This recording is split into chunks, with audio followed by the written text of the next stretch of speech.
Obviously, is the president talking about firing Mueller, or if he would actually fire Mueller. Where do you see the most egregious media bias right now?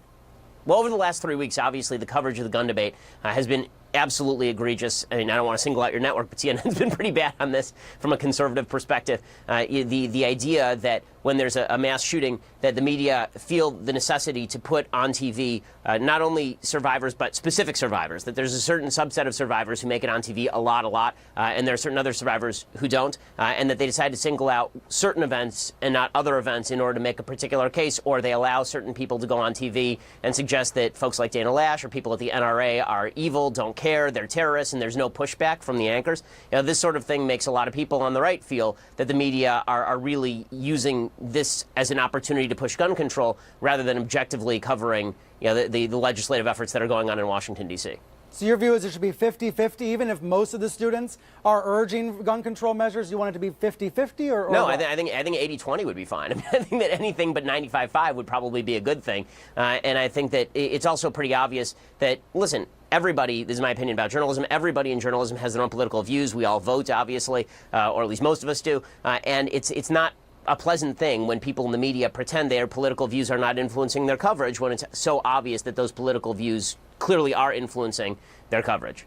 But is it political just to want fewer gun deaths? That's not political.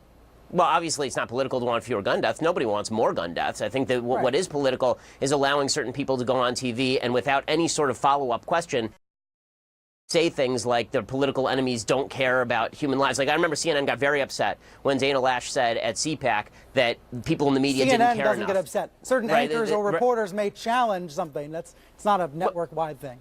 Well, okay, but reporters need to challenge. I mean, but again, the reporters are the representatives of the network. I mean, when I tune in and there's a reporter on CNN and the CNN insignia is in the bottom corner of the crawl, there's nothing I can do as an observer but say, okay, well, CNN may have a bias here, especially if that bias all runs in one direction. It's not like some of the members of CNN are pushing a particular agenda and some are pushing another agenda. There's always, if there is a bias, it is universally to one side, and that's what people on the right are seeing.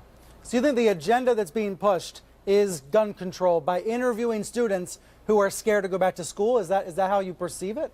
No, I mean, I think that the agenda being pushed is gun control if there, again, is no pushback on questions that would be asked to any other guest. I think that tragedy is obviously a terrible thing, but it doesn't necessarily confer expertise, and that's one of the big problems here.